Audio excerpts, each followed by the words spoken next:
So anyway. Yeah.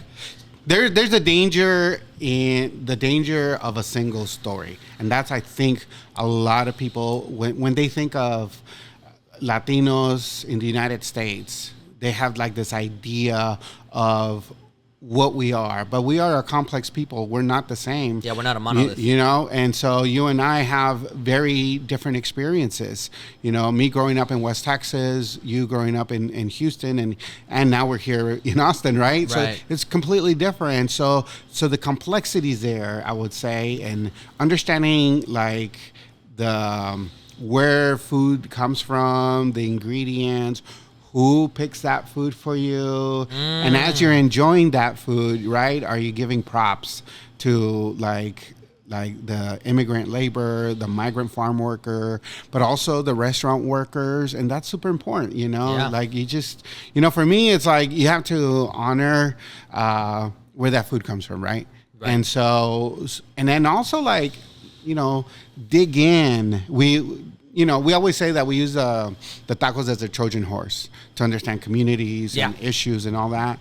Pero so that way people can have this broader context and more complexity to what immigrants are, what Latinos are, whether you're from Mexico, Central America, South America, or you were born in the United States, you know, multi-generational. And so that's kind of like, for me, that's why we have to tell more stories. For sure. Right? Because if you only have this idea of what, you know, you see out in the media or you see it like in Hollywood or whatever, you know, It's for a long time, we're like, Latinos have been gangsters and you know,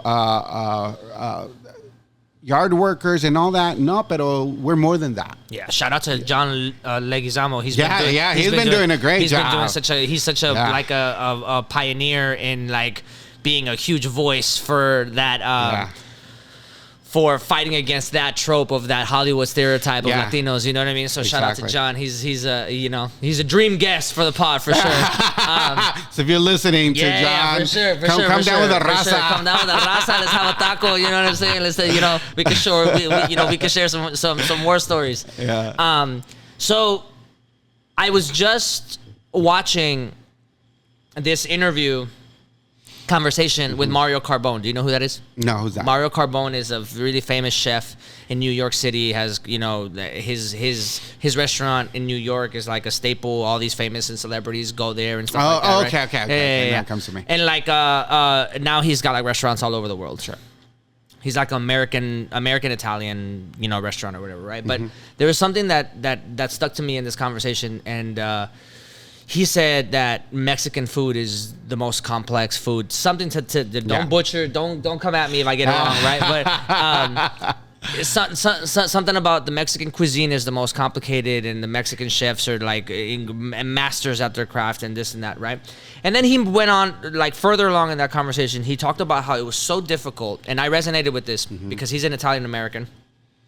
So he was talking about how difficult it is. Actually, let me preface it like this. He did a hot take. Yeah. He said American Italian food, fine dining, is better than Italian food, fine dining. However, he said like regular mom and pop Italian shops in the United States are way below the regular mom and pop like cuisine in Italy. Yeah. And he was saying that the reason is because Italy has such a rich culture of good food at home that it's really difficult to go out and eat to like a regular restaurant and not compare it to grandma, and not compare it to like what mom's making at home, what dad's making at home, and this and that.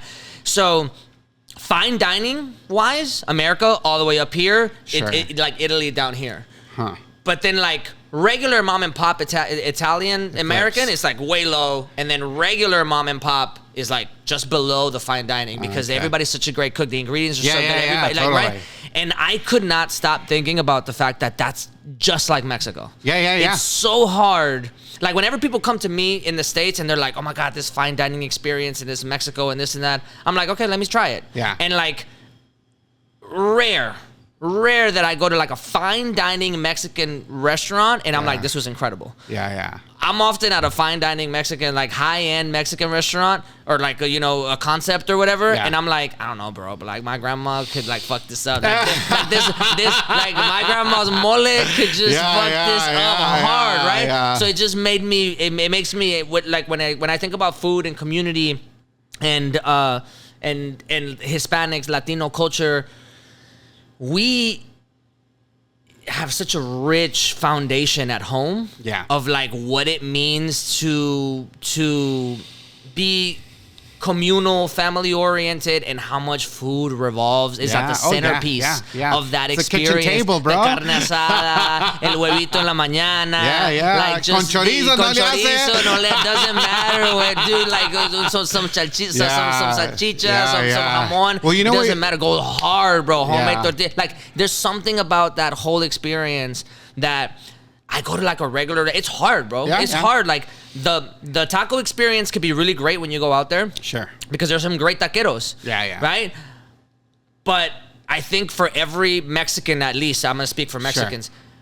For every Mexican American and Mexican in general, bro, like finding the right taco outside of your home is so hard. It's hard.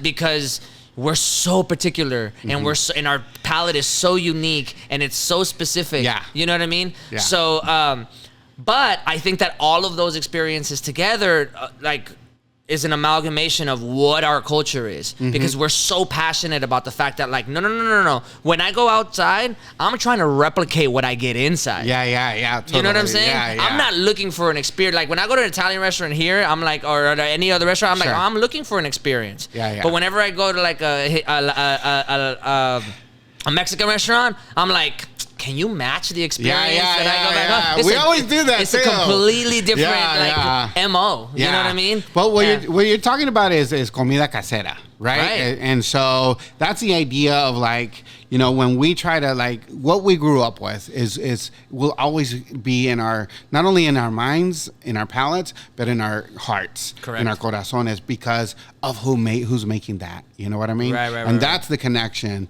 And so when you try to go out and do something and eat somewhere in another city outside of your own, you're not going to get the same experience, you know, and it's not going to be replicated. And there's some places that I try to replicate that experience, because like they might bring in the chiles, they might bring in the ingredients, but it's still kind of not the same. Right? And that's why it's so hard that, you know, when people like, oh well, you know, you gotta like say for example, the hot take, where do you get let's go where do you get the best tacos in Austin? Well, you have to drive an hour south to San Antonio to do that. Right? So you always hear that, but it is because people from San Antonio, you know, they know what they like.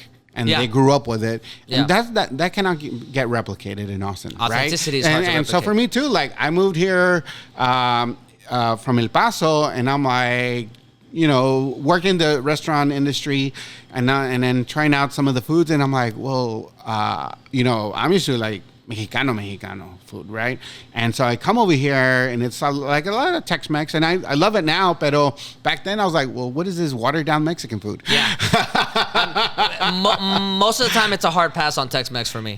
Most of the time. It's not like I dislike it. I find it to be, this is not a knock on Tex-Mex food. There's some good Tex-Mex food out there, right? Like burritos are nice. Yeah. But like, if I'm craving Mexican food, I'm not going to Tex-Mex food. No. You know what I mean?